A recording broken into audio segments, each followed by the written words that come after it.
दोस्तों, आज के वीडियो में हम बात करेंगे कि क्रिमिनल लॉयर कैसे बने। दोस्तों, अगर आप क्रिमिनल लॉयर बनना चाहते हैं तो एंड तक मेरा ये वीडियो ज़रूर देखें दोस्तों, क्योंकि इस वीडियो में मैं आपको सारी की सारी जानकारी दूंगी कि क्रिमिनल लॉयर की स्किल्स क्या होनी चाहिए, उसके कर्तव्य क्या होने चाहिए, क्रिमिनल लॉयर की सैलरी कितनी होती है। ये सारी जानकारी मैं आपको देने वाली हूँ दोस्तों। सबसे पहले तो हम ये जानेंगे कि ये क्रिमिनल लॉयर जो है वो कौन होते हैं। दोस्तों, क्रिमिनल लॉयर उन व्यक्तियों, संगठनों और संस्थाओं का बचाव करते हैं जिन पर अपराध का आरोप लगाया जाता है। दोस्तों, क्रिमिनल लॉयर घरेलू हिंसा से लेकर धोखाधड़ी तक तरह के मामलों को संभालते हैं और एक क्रिमिनल लॉयर के काम में उन कानूनों और निर्णयों पर शोध करना शामिल होता है दोस्तों, जिन्हें क्लाइंट की विशेष स्थिति पर लागू किया जा सकता है। दोस्तों, क्रिमिनल लॉयर अपने करियर की शुरुआत लोक रक्षकों या अभियोजकों के रूप में करते हैं दोस्तों, अब हम जानेंगे कि क्रिमिनल लॉयर के लिए स्किल्स कौन सी होनी चाहिए। दोस्तों, क्रिमिनल लॉयर को विश्लेषण करना आना चाहिए, सामाजिक बोध होना चाहिए, क्रिटिकल थिंकिंग उसको आनी चाहिए, क्रिमिनल लॉयर में जजमेंट और निर्णय लेने की स्किल्स भी होनी चाहिए और उसको वित्तीय प्रथाओं और अवधारणाओं को समझ उसको होनी चाहिए। फिर उसको संघर्षों को हल करने और अनुपालन करने की भी क्षमता होनी चाहिए। समझौतों, अनुबोधों जैसे कानूनी दस्तावेजों की समीक्षा करना भी आना चाहिए और बातचीत करना भी आना चाहिए और सभी नीतियों को और प्रथाओं को अवगत वो होना चाहिए दोस्तों, एक क्रिमिनल लॉयर को इंग्लिश, हिंदी और गुजराती इतनी लैंग्वेजेस तो अच्छे से आने ही चाहिए दोस्तों, तभी वो अच्छे से केस लड़ पाएगा दोस्तों, क्रिमिनल लॉयर विवादों को सुलझाने, अनुबंध पर हस्ताक्षर करने आदि की देखरेख करने के लिए विरोधी पक्षों के साथ बातचीत करते हैं और क्रिमिनल लॉयर क्लाइंट को सलाह देने से पहले ऐसे किसी भी तुलनीय मामलों के साथ कानूनी प्रक्रियाओं और कानूनों की खोज करते हैं दोस्तों, क्रिमिनल लॉयर के पास कानूनी दस्तावेज समीक्षा, फिर अनुबंध वार्ता, मुकदमेबाजी मामले प्रबंधन और कानूनी अनुपालन, कानूनी शोध जैसे स्किल्स होनी ही चाहिए दोस्तों, क्रिमिनल लॉयर विवादों, नीतियों, रोजगार और अनुबंधों जैसे मुद्दों पर कानूनी मार्गदर्शन प्रदान करते हैं दोस्तों, क्रिमिनल लॉयर उन सभी कानूनी दस्तावेजों को पढ़ते हैं और उनकी समीक्षा करते हैं जो कंपनी प्राप्त या उत्पादित करती है दोस्तों, अब हम जानेंगे कि क्रिमिनल लॉयर कैसे बनता है। दोस्तों, मैं आपको स्टेप बाय स्टेप डिटेल दूंगी। तो दोस्तों, स्टेप 1 की बात करूं तो उसमें बैचलर डिग्री आपकी होनी चाहिए। दोस्तों, क्रिमिनल लॉयर बनने के लिए किसी विषय में ग्रेजुएशन की डिग्री कंपलसरी होनी ही चाहिए आपके पास और आपके उसमें 50% मार्क्स तो होने ही चाहिए। इसके बाद आपको लॉ की डिग्री के लिए आवेदन करने के लिए आपका बैचलर होना आवश्यक है। उसके साथ ही कुछ लॉ स्कूल बैचलर स्तर पर चुने गए क्षेत्र के साथ उम्मीदवारों के जीपीए स्कोर भी विचार करते हैं दोस्तों। इसके अलावा यदि आप बैचलर स्तर से ही कानून में करियर बनाने की इच्छा रखते हैं तो आप BA LLB, BCom LLB, BSc LLB या बीबीए एलएलबी जैसी बैचलर डिग्री में से एक चुन सकते हैं दोस्तों, सेकेंड स्टेप की बात करूं तो आप लॉ स्कूल एडमिशन टेस्ट यानी कि LSAT की एग्जाम दें। दोस्तों, एक बार जब आप अपनी बैचलर की डिग्री पूरी कर लेते हैं तो क्रिमिनल लॉयर की आवश्यक योग्यता प्राप्त करने की दिशा में अगला कदम आपका LSAT की एग्जाम होती है, क्योंकि यह अनिवार्य रूप से आपके सपनों को के लॉ स्कूल में प्रवेश पाने के लिए आपका प्रवेश टिकट है दोस्तों। लॉ स्कूल प्रवेश परीक्षा एक मानकीकृत परीक्षा है जो तार्किक तर्क, विश्लेषणात्मक तर्क और पढ़ने की समझ के 3 मानकों पर छात्रों का मूल्यांकन करती है, लेकिन प्रवेश मुख्य रूप से इन लॉ स्कूल पर निर्भर करेगा जिससे आप चुन रहे हैं दोस्तों, थर्ड स्टेप की बात करूं तो थर्ड स्टेप है विदेशी विश्वविद्यालयों से लॉ डिग्री। दोस्तों, एक बार जब आप एलसेट परीक्षा उत्तीर्ण कर लेते हैं तो आप अपना आवेदन अपनी पसंद के लॉ विश्वविद्यालय में कर सकते हैं। लॉ स्कूलों की प्रवेश आवश्यकताओं में मुख्य रूप में ग्रेजुएट जीपीए, एलसेट स्कोर, निबंध और अनुसंधान पत्र यानी LOR शामिल है और छात्र LLB यूके हो गया, ऑस्ट्रेलिया हो गया, हांगकांग हो गया, भारत हो गया, पाकिस्तान हो गया, मलेशिया हो गया, सिंगापुर हो गया, कनाडा हो गया जैसे अब्रॉड की देशों में से भी कर सकते हैं। दोस्तों, आप जिस संस्थान में उसका अध्ययन कर रहे हैं उसके आधार पर LLB डिग्री आमतौर पर 3 से 4 साल का कोर्स ड्यूरेशन होता है और जबकि JD 3 साल का प्रोग्राम है यानी जुडिशियल डॉक्टर। लेकिन कुछ लॉ स्कूल ऐसे पार्ट टाइम ऑफर करते हैं जिसमें आमतौर पर 4 से 5 साल लग जाते हैं। दोस्तों, फोर्थ स्टेप की बात करूं तो वो है भारतीय विश्वविद्यालय से लॉ डिग्री। दोस्तों, भारत में कुछ लॉ स्कूल LLB को 5 साल के कार्यक्रम में शामिल करते हैं जिसमें ग्रेजुएट की डिग्री भी शामिल है और इस कोर्स में पहले वर्ष में कानून के सामान्य क्षेत्र जैसे आपराधिक कानून, यातना, अनुबंध और संबंधी पर ध्यान केंद्रित किया गया है, जबकि दूसरे और तीसरे वर्ष में छात्र एक विशेषज्ञता हासिल करने में सक्षम होंगे जिसमें वे अपना करियर बनाना चाहते हैं।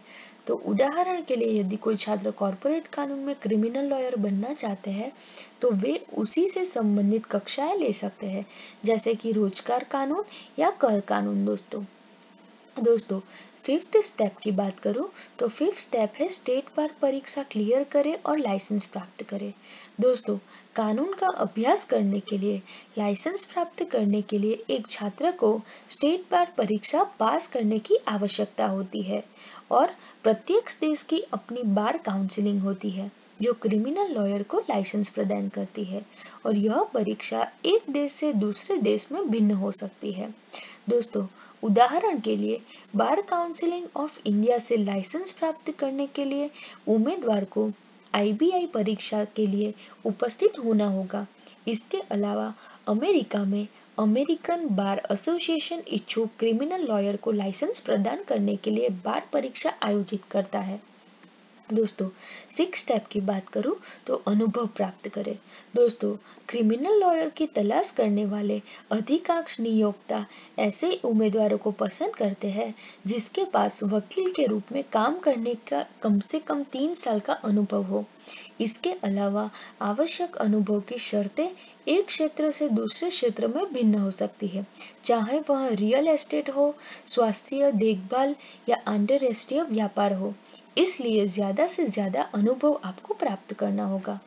दोस्तों, अब बात आती है कि क्रिमिनल लॉयर बनने के लिए कोर्सेज कौन से हैं। तो दोस्तों, BCom LLB हो गया, BA LLB हो गया, BBA LLB हो गया, BSc LLB हो गया, LLB हो गया, फिर जूरिस डॉक्टर हो गया, LLM हो गया, मास्टर ऑफ बिजनेस लॉ हो गया, फिर MBL और LLM हो गया। इतने सारे कोर्सेज आप कर सकते हैं। दोस्तों, क्रिमिनल लॉयर बनने के लिए विदेश विश्वविद्यालय कौन से हैं? ऑक्सफोर्ड यूनिवर्सिटी है, कैम्ब्रिज यूनिवर्सिटी है, जॉन हॉपकिंस विश्वविद्यालय है, फिर हार्वर्ड यूनिवर्सिटी है, स्टैनफोर्ड यूनिवर्सिटी है, एडिनबर्ग यूनिवर्सिटी है, यूनिवर्सिटी ऑफ कैलिफोर्निया है। दोस्तों, इतनी यूनिवर्सिटी में आप जा सकते हो। इंडिया की बात करूं तो इंडिया में भी बहुत सारी अच्छी यूनिवर्सिटी है जैसे कि लखनऊ विश्वविद्यालय, अन्ना विश्वविद्यालय, अलीगढ़ मुस्लिम विश्वविद्यालय, गुरु गोविंद श्री इंद्रप्रसाद विश्वविद्यालय, दिल्ली विश्वविद्यालय, इलाहाबाद विश्वविद्यालय, बनारस हिंदू विश्वविद्यालय, दिल्ली विश्वविद्यालय यानी हिंदू कॉलेज, फिर श्री वेंकटेश्वर कॉलेज जो दिल्ली में ही है। दोस्तों, इतनी कॉलेज से आप पढ़ाई कर सकते हैं दोस्तों, जो इंडिया से बिलोंग करती है। शॉर्ट टर्म में कहूँ तो क्रिमिनल लॉयर बनने के लिए जो एलिजिबल क्राइटेरिया होता है वो ये है कि छात्रों को पास किसी भी विषय में किसी मान्यता प्राप्त विश्वविद्यालय से ग्रेजुएशन होना चाहिए और उसमें छात्र के 50% तो होने ही चाहिए। और साथ ही साथ उम्मीदवार को एक प्रवेश परीक्षा के साथ साथ एक इंटरव्यू के साथ साथ संस्था की आवश्यकता को भी पूरा करना पड़ता है। दोस्तों, भारत में क्रिमिनल लॉयर के लिए कुछ कॉलेज अपनी प्रवेश परीक्षा आयोजित करते हैं, जैसे कि BHU UET, IPU CET और AILET। दोस्तों, जिसके आधार पर छात्रों की पसंदगी होती है। दोस्तों, विदेश के कुछ यूनिवर्सिटी के लिए ACT, SAT जिसमें स्कोर भी जरूरी होते हैं। दोस्तों, विदेश में बहुत सारी रिक्वायरमेंट है, जैसे कि IELTS हो गई, टॉफिल एग्जाम हो गई, फिर SOP हो गया, LOR हो गया, रिज्यूमे हो गया, पोर्टफोलियो हो गया। इतनी चीजें आप अगर सबमिट करवाते हैं तभी आपको एडमिशन मिलता है। दोस्तों, आवेदन प्रक्रिया की बात करूं तो सबसे पहले अपनी चुनी हुई यूनिवर्सिटी की ऑफिशियल आपकी वेबसाइट पे आपको रजिस्ट्रेशन करना होगा। रजिस्ट्रेशन करने के बाद आपका यूजर नेम, ID और पासवर्ड जनरेट हो गया होगा। उसके बाद आपको कॉलेज सिलेक्ट करना होगा और उसके अंदर आपको जो भी डिटेल्स मांगती है, आपके नाम, नंबर, ईमेल ID, कौन सा सब्जेक्ट आप लेने वाले हो, वो सारी की सारी आपको डिटेल फिलअप करनी होगी और आपको फॉर्म फिलअप कर देना है। तो इसी के बाद आपको जो आपकी फॉर्म में जो उसकी फीस होगी 200 रुपये, 300 रुपये, वो आपको ऑनलाइन ही पे करना होगा। दोस्तों, यदि एडमिशन प्रवेश परीक्षा पर आधार करती है तो पहले प्रवेश परीक्षा के लिए रजिस्ट्रेशन करें और फिर रिजल्ट के बाद काउंसलिंग की प्रतीक्षा करें। प्रवेश परीक्षा के अंकों के आधार पर आपका सिलेक्शन होता है और लिस्ट जारी की जाएगी दोस्तों, यानी कि मेरिट लिस्ट। दोस्तों, अब हम जानेंगे कि अगर आप इंटरनेशनल विदेश में अप्लाई करते हैं कोर्स के लिए, अगर आपको वहाँ पे पढ़ाई करनी है तो क्या प्रोसेस रहेगी। दोस्तों, आपको पहले कोई कंसल्टेंसी से बात करनी होगी। वो कंसल्टेंसी एक्सपर्ट होगा, वो आप कॉलेज के साथ उसका टाई अप होगा, तो वो आपको सारी की सारी डिटेल्स गाइड करेगा। वो आपको कॉलेज सजेस्ट करेगा, फिर आपके जितने भी डॉक्यूमेंट है उसको स्कैन करके वो कॉलेज में भेजेगा। वहाँ पे आपका SOP, LOR, IELTS score, TOEFL score, set exam का स्कोर, वो सब सबमिट करवाएगा, फिर आपका एडमिशन आएगा। तो यह हिसाब से आपकी एडमिशन प्रोसेस होती है दोस्तों, यदि आपने अभी तक कोई भी एग्जाम नहीं दी, GRE, IELTS, TOEFL, PTE, GMAT, तो आपको ये तैयारी कर लेनी चाहिए। अगर आपको बाहर ही पढ़ने के लिए जाना है तो ये एग्ज़ाम तो कंपलसरी देनी ही पड़ेगी, तभी आप इसमें आगे बढ़ पाएंगे दोस्तों। और आपका एप्लीकेशन और सभी आवश्यक दस्तावेज भी आपको जमा करवाने के बाद एक्सपर्ट आवास, छात्र वीज़ा और छात्रवृत्ति यानी कि छात्र लोन के लिए भी आप आवेदन की प्रक्रिया शुरू कर सकते हो। अब आपके प्रस्ताव पत्र की परीक्षा करने के समय है, जिसमें लगभग 4 से 6 सप्ताह आपको लग सकते हैं दोस्तों, अब हम जानेंगे कि कौन से दस्तावेज इंटरनेशनल के लिए लगते हैं। तो दोस्तों, आपको ट्रांसक्रिप्ट सर्टिफिकेट लाना होगा, आपका फाइनल ग्रेड कार्ड, फिर आपकी पासपोर्ट साइज फोटो, फिर आपके वीज़ा, फिर प्रोफेशनल रिज्यूम, फिर आपका IELTS एग्जाम का स्कोर, फिर आपका LOR, फिर आपका SOP, वो सब कुछ होना चाहिए, तभी आप अप्लाई कर पाएंगे दोस्तों, अब हम जानेंगे कि क्रिमिनल लॉयर के रूप में आपका करियर स्कोप क्या होता है। दोस्तों, क्रिमिनल लॉयर में अपनी डिग्री पूरी करने के बाद आपके पास करियर के कई अवसर होते हैं। अपने डिग्री स्तर के आधार पर आप सार्वजनिक और निजी क्षेत्र के कई प्रतिष्ठित जॉब प्रोफाइल पता कर सकते हैं, जो आपको ऑफशोर और ऑनशोर दोनों में काम करने का अधिकार देगा। दोस्तों, क्रिमिनल लॉयर बनने के लिए आप उच्च शिक्षा के लिए LLM और PG डिप्लोमा इन लॉ जैसे ग्रेजुएटर कोर्स कर सकते हैं तथा इसके बाद MPhil लॉ या LLD भी कर सकते हैं। यहाँ कुछ शीर्ष नौकरी प्रोफाइल है जिसमें आप काम कर सकते हैं, जैसे कि कॉन्ट्रैक्ट लॉयर हो गया, क्रिमिनल लॉयर हो गया, क्रिमिनोलॉजिस्ट हो गया, सॉलिसिटर हो गया, पब्लिक प्रोसिक्यूटर हो गया, पेटेंट NRT हो गया, कॉर्पोरेट लॉयर हो गया और टैक्स कंसल्टेंट हो गया। दोस्तों, आप इतने में जा सकते हैं। दोस्तों, जॉब प्रोफाइल और सैलरी की बात करूं तो अगर आप पैटेंट अटॉर्नी में जॉब करते हैं तो आपका वेतन 8 लाख से 9 लाख तक होगा। अगर आप कॉर्पोरेट लॉयर बनते हैं तो आपकी सैलरी 7 से 8 लाख तक होगी। अगर आप टैक्स कंसल्टेंट हैं तो आपकी सैलरी 5 से 6 लाख तक होगी। अगर आप कॉन्ट्रैक्ट लॉयर हैं तो आपकी सैलरी 4 से 5 लाख तक होगी। और अगर आप एक क्रिमिनल लॉयर है तो आपकी सैलरी 6 से 8 लाख तक होगी। तो दोस्तों आपके ऊपर डिपेंड करता है कि आप कौन से प्रोफाइल में जॉब करें। दोस्तों हर बार जॉब प्रोफाइल डेजिग्नेशन के आधार पे ही सैलरी मिलती है। दोस्तों अगर आपको मेरा ये वीडियो पसंद आया है तो आप मेरे वीडियो को लाइक कीजिए और मेरे चैनल को सब्सक्राइब कीजिए। धन्यवाद दोस्तों।